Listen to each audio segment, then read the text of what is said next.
चला तर बघूया आपण आरती मला कुठे घेऊन आली होती. तर तसं तर काल मी स्टोरीला टाकलं होतं तेव्हा तुम्हाला लक्षातच आलं असेल.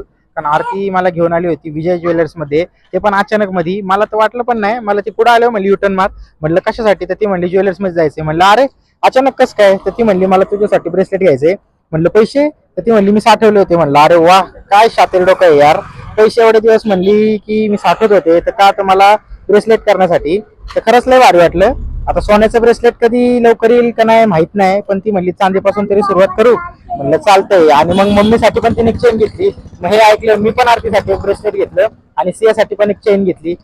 त्यानंतर आजचा दिवस सुरू झाला हा पिंपरीतनं. आणि आरतीने आमच्यासाठी एवढं सुंदर गिफ्ट घेतलं त्यासाठी खरंच तिला थँक्यू. आणि त्यानंतर पिंपरीत आलो. पिंपरीत आल्यावर आज आम्हीच दुकान उघडायला आलो थोडक्यात, कारण की आम्ही आलो तेव्हा दुकान बंद होतं. मग त्यांनी दुकान ओपन केलं. मग त्यांनी मटेरियल घेतलं. ते घेतलं. मग चहासाठी मी जरा काचेचे कप घेतले चांगले. म्हणलं आपल्याला कप घ्यावे. पिंपरीची वर्द ही सुरू झाली नंतर 11:30 नंतर. त्याच्या आधी तर सगळं शांतताच होती.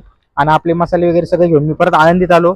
आळंदीमधनं आपलं राहिलेलं मटेरियल घेतलं. घरी आल्यावर मटेरियल यांनी बनवलं होतं मम्मीने आरतीने. आज पहिल्यांदा मी काहीच केलं नाही, त्यांनी सर्व केलं.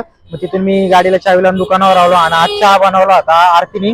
मला चहा बनवायला तिने शिकवलं होतं आणि आज खूप दिवसांनी तिने चहा बनवला. तर चहा प्यायला तुम्ही रावळ फूड्सला नक्की या. आणि आपली आज सुरुवात झाली होती ती मोमोजनी. मोमोजचे कस्टमर पहिल्यांदा आले होते. तर तुम्ही कधी येताय आपले मोमोज ट्राय करायला?